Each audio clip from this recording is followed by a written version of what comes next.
it's one of those things I guess you think you wouldn't be talking about, but again, everything I mentioned that they're using, poison. Yeah. It's poison. And like I was talking about, when you get this, even after it's made their meth and you shake it up and it's going to start a chemical reaction, all the reactions coming off of that are poison. It is a poison gas. It is a chemical weapon that is going to be dropped into your house. And again, we're all grown ups. Most people in here, you know, some people, you know, have had chemotherapy, stuff like that going on. You're much more susceptible to disease. These kids, especially babies, their immune systems can't handle this stuff. When you're developing your lungs, your heart's still growing and developing, and all, it cannot, it's the same as a mother taking drugs while they're pregnant. It is going to mess up how these kids are maturing, how their actual biology is functioning.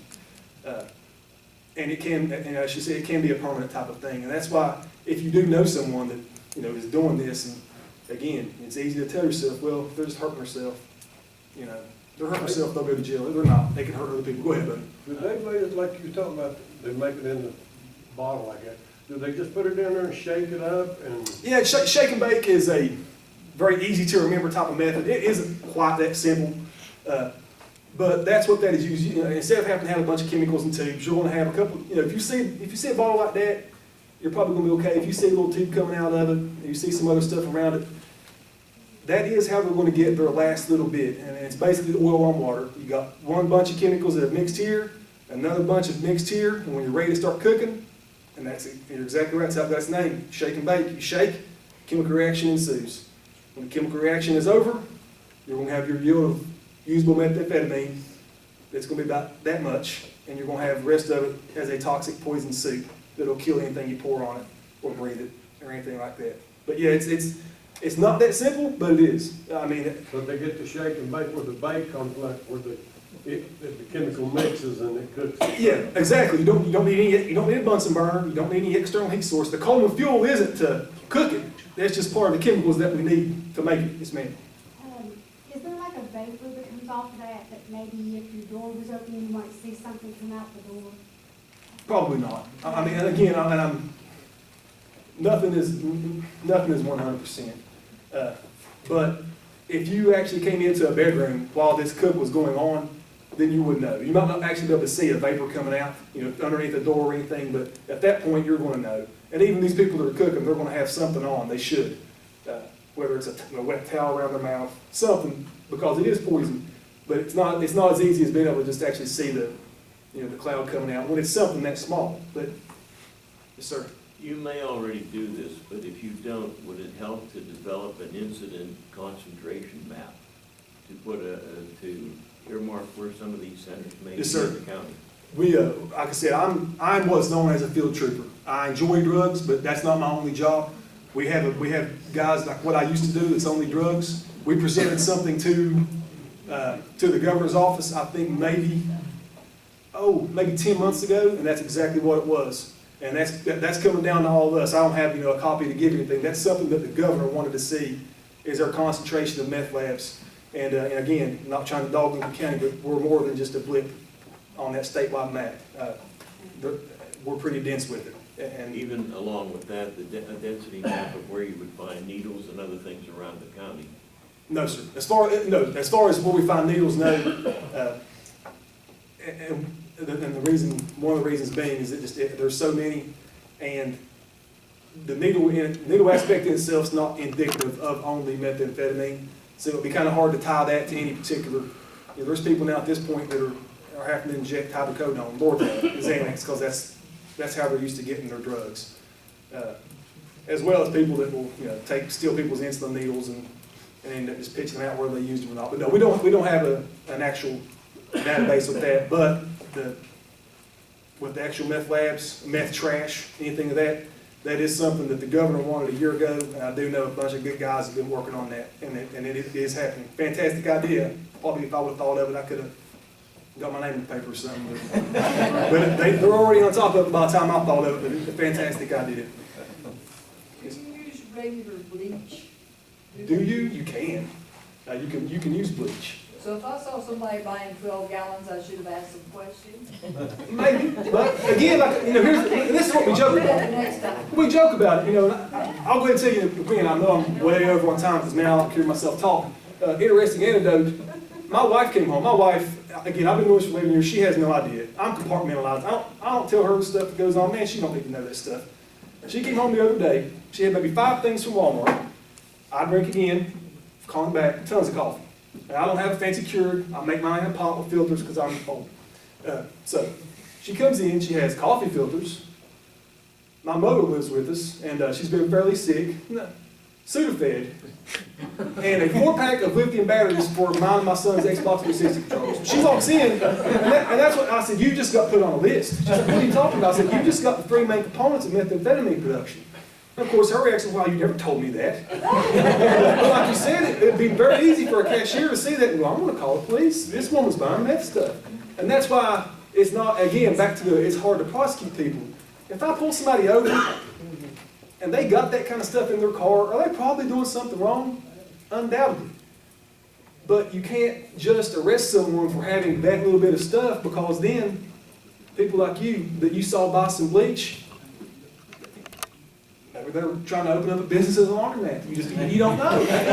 Maybe they're buying stuff to take home, and you really have no idea. And to protect one person from being falsely accused of buying precursors to methamphetamine, we almost have to not let it slide, because of course I'm going to remember the people that I think are doing this. But I've stopped cars before with a boyfriend, girlfriend, 2 boxes of Sudafed, 4-pack of AA batteries, and some coffee filters. And of course, they're going on my list. I'm going to be checking up on them. But man, I can't really do it with them right then, because then it's going to infringe upon the other people that might accidentally be doing the same exact thing. But Do they not realize that acetone is a cumulative poison? I don't see how they could. Again, when I first read this, when you seem like you know what some of this stuff is, there is none of this that isn't poison. So I have no idea. Like I said, I can't get in people's mind to think what could be going through their mind for them to think this is a perfectly normal, rational thing for me to do. Is to inject this convolution of chemicals into my body. I don't know. They have to know. If the point that you're actually making this stuff, you have to know. Are people maybe getting a little bit, getting it handed to them from a buddy and not really sure what they're getting into? Maybe 5 or 6 years ago, I find it hard to believe nowadays that anyone that's willing to take this drug doesn't at least know something about it. It's not in the closet. It's way out there in popular culture. Everybody knows about it. Yes, sir. On methamphetamine, are you finding it more of an indigenous production? Yes, sir. Rather than in traffic from other areas? Yes, exactly. And what used to be, I could have 5 or 6 big, huge meth dealers and meth cooks, and there would be cooks coming in from Ohio to teach someone in St. Albans their particular method for best yield for methamphetamine. And then you would have dealers, and that's when you could investigate this like a normal drug trafficking ring. Right. Now you can't, because now, when I got to get high, the only obstacle I have is, can I get a box of Sudafed? I only need 1 box. 1 box, 2 AA batteries, I'm good to go. Enough for me to get high for 36 hours and not have withdrawals. You don't need to go to a house and buy it. You can't put surveillance on a particular dealer. And people aren't even making it in their house now. Like we always joked about, with marijuana eradication, we do that. It's illegal. Most people are going to be up in the wood lines, away from their property. So if we come and get their weed, well, they lost their marijuana. We can't really track it back to unless we catch them in it. That's the exact same thing now for this shake and bake meth. People throwing it in a backpack, hiking a mile up on a ridge in Harts Creek somewhere. Even if I do stumble across them up there, I'm going to have to catch them actually doing it. Because I found a bunch of trash dumps, meth dumps, where somebody's called and said, hey, I was out hunting. I saw this. Can you come up here and check it? Well, somebody's made meth up there. There was nothing for me to tie it to. And that's what, it's a lot harder to catch people, a lot harder to prosecute people right now, just because of the mobility aspect of it. And because it's not like when we're getting all these Oxycontin in from Detroit, Columbus, and heroin from Pittsburgh. And it's very hard because everybody just makes what they need. Very few people are making any kind of profit selling methamphetamine right now, because 90% of people that are using it are making their own. Yes, sir. How are the batteries used? I told myself I'm not going to get into. Well, the reason I'm asking is because I was in the right ed the other day and they were all abuzz about something, and I said, what's going on? And they said those people are in here trying to steal batteries again. Yeah, and the key to the batteries are lithium-ion rechargeable batteries, regular old Duracell that aren't lithium and aren't rechargeable. The lithium is what we need. That's the key to the batteries. And so they're going to cut them open and get what they need out of them to facilitate the chemical reaction that they need. Have you run across a thing called a crocodile? I've heard of crocodile for a long time. I have too, and I saw some pictures, and it's pretty brutal. It's in Chicago and it's in here, and that's a whole other thing. I know I've talked way too long, but crocodiles, it is a cheaper, more extreme form of methamphetamine. Everything I've told you, it is times 1,000. It's just basically diesel fuel and some other crazy stuff. Once you start injecting crocodilia, which originated from Russia, you're looking at 2-year life expectancy if you're lucky right now, and you're done. The pictures we saw, the skin actually putrefies from the Yep. inside out. Yep, eats muscle, eats bone, tendons, skin, It everything. eats from the inside out. Again, that's interesting to read about. We don't have that going on right now. Do you think heroin's making a comeback? Heroin will make ebbs and flows and comebacks. The reason being, everybody here that's addicted, not here, God help me. Everybody's addicted to OxyContin in West Virginia, all of their prescription drug problems. Those highs are directly tied and related to the same high you'll get from heroin. So anytime that people are hooked on OxyContin and Opana and all these prescription drugs you hear about, when that all dries up, if heroin will present itself, then we will have an influx of heroin. And it ebbs and flows. You know, it comes in and we don't see none for a while, and then it comes in, you know, you see on the news, bad batch of heroin hits Huntington, 6 people die. That's not a bad batch of heroin. That's people that have begun taking drugs that were prescribed from doctors, pills, known measurements, known entities, and they're taking heroin that's just too strong. They're trying to use the same amount of heroin they would use to get high on OxyContin, and your body can't handle it because they're just not used to it. But yeah, we do. We're going to get heroin. I've not got a whole lot of heroin in Lincoln County, but we have. I'd say maybe, my sergeant's standing back there, I would say maybe once a month minimum, we're getting some heroin off the traffic stop. Twice a month, yeah. Well, he sees all the paperwork. I just know what happens when I'm here. But probably at least twice a month, we're pulling some heroin out of Lincoln County off local people. So, you know, it is there. I think that, you know, a lot of times, when I answer calls here, first off, I want everyone to know, if it's something in city limits and we have an officer out, the guys, of course, I get a hold of them immediately. If it's something, amazingly enough, I get a lot of calls that I've gotten several calls for meth labs outside of city limits. And the first thing I do is I call them, immediately. And the mayor, and give them all the information I've got. the mayor spoke of Chief Deputy Napper. You know, I don't know how many people you know him. I know he was here for a while. He also is from Harts Creek. I've known him for a while. He's a lot older than I am, if you see him, tell him that. But the sheriff's department, like I said, and I don't know how this works out here. I don't ever hear. I don't know if people think that, you know, the agencies here hate each other and we don't work. I work with people, with deputies every night, work with city guys every night. Sheriff's Department's doing a fantastic job on these meth labs. And the tip line that they have set up, I wish that we were allowed to be localized in that aspect where we could do something on our own, which we do have stuff coming into us too. They've done a fantastic job on their meth labs and stuff. And if you see a couple of those deputies, if you see JJ, if you respect them enough, let them know that, because they really are, they are hitting it just as hard as we are and doing just as well as we are. Now, I know sometimes you'll see 4 state police cruisers and think Sheriff's Department's not doing nothing, and vice versa. It's not, we're all working. And, you know, they got 4 or 5 guys running people through the academy right now, and we got our 8 or 9 guys, we're running. We're all here for you guys. That's all, and that's what it comes down to. There is a friendly, competitive rivalry. I think that benefits this county. I like to, you know, beat them the cause. I like to get the important stuff. Well, they do too. But the only person that benefits is you guys, because when you got a bunch of people arguing with each other over who gets to take a particular investigation, there are no losers. So, and I said, I don't know if JJ got tied up tonight. They're doing a fantastic job. I do want to say that, okay? If there's one more thing to Yes, ma'am. just touch base on, pretty please. I think a lot of times people don't understand they think, well, okay, you've caught this person, they had pills on them and didn't have a prescription, they didn't go to jail. Yeah. I don't think they understand I the would, process of like, well, it's a citation, if it's this much. yeah, and that's the thing, that is one of my peeves, and, I got into this job thinking that by being a state trooper, I wouldn't be processed to local politics and some of the negative aspects of it, you know, there's a lot of positives, but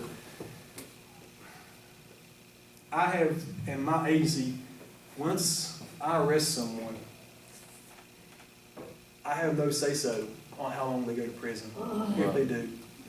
It has nothing to do with me. I have literally arrested people for felonies, not in this county, I will say that, and had 3 hours of paperwork after I arrested them and passed them walking back from the jail before I could finish my paperwork. There's a lot of intricacies that goes into that. Again, if I pull somebody over and they got 3 Lortab and a Xanax and no prescription, I'm gonna write them a ticket because we can't tie up the court system with, you know, somebody that's got 1 joint. You know, or for the first time they've ever been in trouble. I mean, we're gonna write citations, we're gonna get summons, hopefully they'll get fined. But I will not speak on how the prosecution process goes. That's way outside of my pay grade. It has nothing really to do with me, except, you know, I want you to know that when we do make arrests on drugs, we do everything we can. I don't like to waste my time. That's a selfish thing. But if I put a lot of work into something, if our guys put a lot of work into something, I hate to feel like I'm wasting my time. And sometimes it's hard to get beat over the head with that, and there's times it feels like we are. But there are other times that we're not. We are winning. We're winning as much as we're losing. Everybody don't go to prison, but some do. Sometimes it takes a year or two. Sometimes we get people tied up in some federal investigations and they go 4, 5, or 6, and that's what we try to do. I won't speak on, you know, informants, and, you know, everybody thinks, well, so-and-so is robbing and stealing, and he's an informant for the state police, so he's never going to jail. That's not true. We don't do that. That has nothing to do with it. If I get somebody and they've got a tiny amount of drugs on them, and they can give me and the federal prosecutor the information that we need to put their dealer away for 5 years, that's sacrifices that I have and will continue to make. Just for the betterment of more people. You know, the more people you can help, that's what you got to try to do. But I know we've all seen people arrested, and literally the next day they're out, and most of the time they're doing the same stuff. I wish I had the answer for that. I don't, except that I'll go arrest them for the same thing every day. I get paid by the hour. I don't care to go do it. But I do wish sometimes that they would stay for just a little while. Go ahead, sir. Bottom line, what can we as a group do to help you and help the town? This is going to sound like I'm just trying to play to you guys. I'm thrilled that you all are here right now. That's going to sound like I'm just trying to play to you guys. I'm not. When the mayor asked me to come down here, I had hoped there might be 10 people here for us to come there and talk to. You have no idea how good this makes us feel, seeing all you people here. And like I said, we're not asking you to go out and put yourself in harm's way or chase people down. But if you see stuff, you know, help us. Don't think, and this is a big thing, don't think, because God knows we're not too important. And we're not too busy to talk to you guys. Now, if you call my office on a Thursday evening and I'm the only person working the county, which happens, we only have 8 troopers, 2 people take vacation, we got to cover 24 hours, I might be the only guy working. We might not get back to you right then. But we do want the information, anything, concerns. You know, I walked in, I don't know who it was, walked in and the officer handed me a piece of paper, said, hey, somebody already gave you this anonymously. It's a post-it note with some license plates on it, the people that think we're involved in drugs.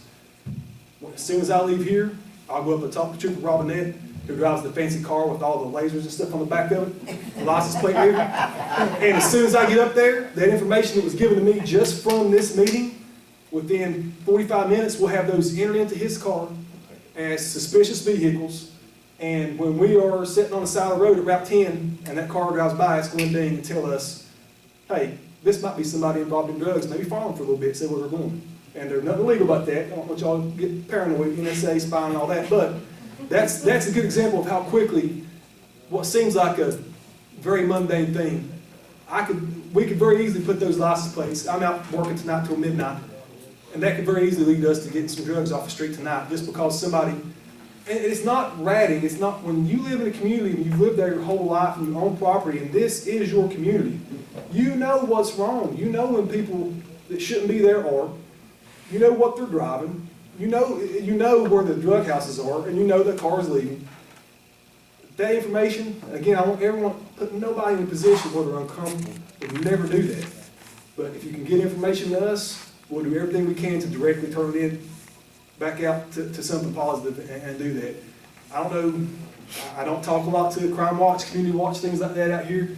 I don't even know how organized that is. You know, this entire group of people, I guess, have something in common. It's fantastic. You guys network, you guys talk, you got information we need, bring it to us, bring it to me. You may have to pop in the office 2 or 3 times to catch me, but I want it. And when we get it, we'll use it to the best of our abilities to do whatever we can with it. And you can trust the deputies Exactly. and the town cops to relay this. Again, you gave that to him, and as soon as I walked in, he's like, hey, I made a copy of this. Why don't you take it too, in case it's